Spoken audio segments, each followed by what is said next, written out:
Let's get it started. Let me go where no man has gone before. In the pop culture war raging across America, NFL Commissioner Roger Goodell will be remembered as the modern-day Ambrose Burnside. Union Major General Burnside is widely regarded as the most inept soldier of America's Civil War. His behavior and tactics during the Battle of Antietam were so incompetent that a bridge at the battlefield, Burnside Bridge, was named in his honor. Yesterday's Super Bowl 56 was Goodell's Antietam.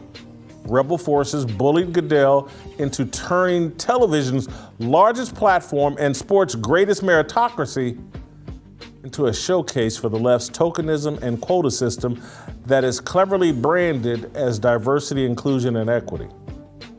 The actual game was reduced to a prop, a stage to promote the left's vision of equality, a utopia where a handful of powerful elites select winners and losers based on skin color, sexuality, and gender. The diversity, inclusion, and equity coronation was kicked off by President Joe Biden's pregame speech. The president blasted the league for not hiring more black head coaches, saying, quote, "They haven't lived up to what they committed to and lived up to being open about hiring minorities to run teams," Biden told NBC News anchor Lester Holt.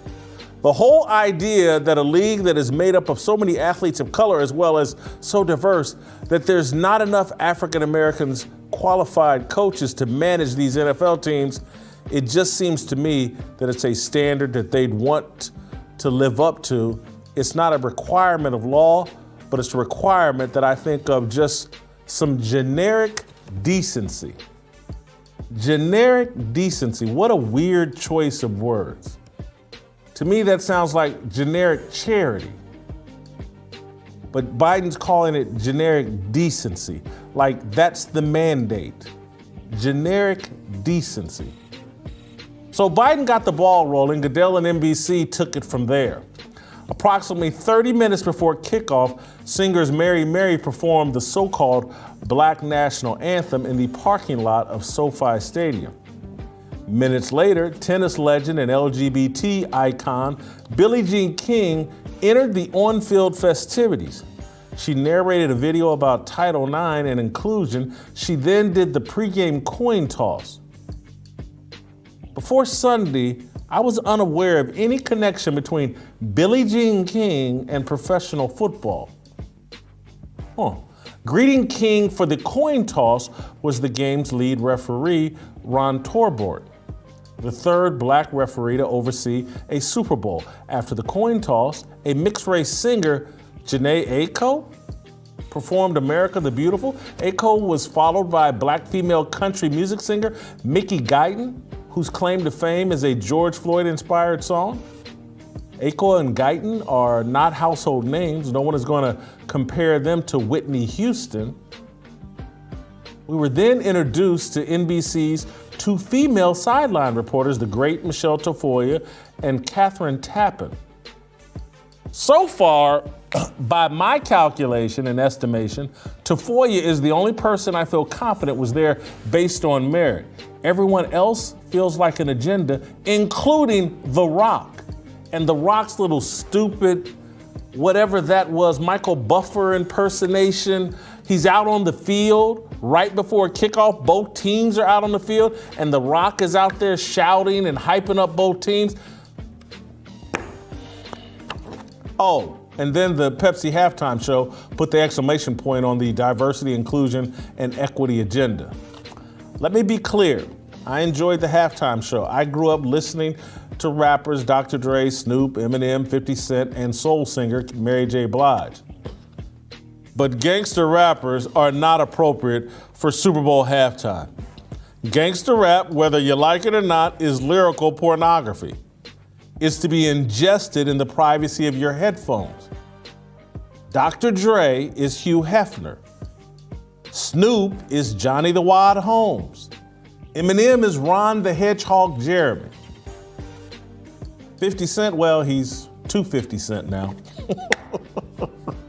I get that rap music is the best-selling, most popular form of music. but it's just dumbed down garbage. If you can talk, you can perform it.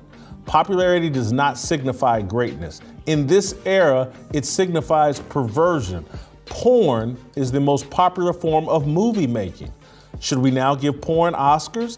Nothing is more downloaded, more on the internet. That doesn't mean pornography should be placed on our largest platforms. Dre and Snoop hosted a gangsta party, a celebration of gang culture on the Super Bowl stage.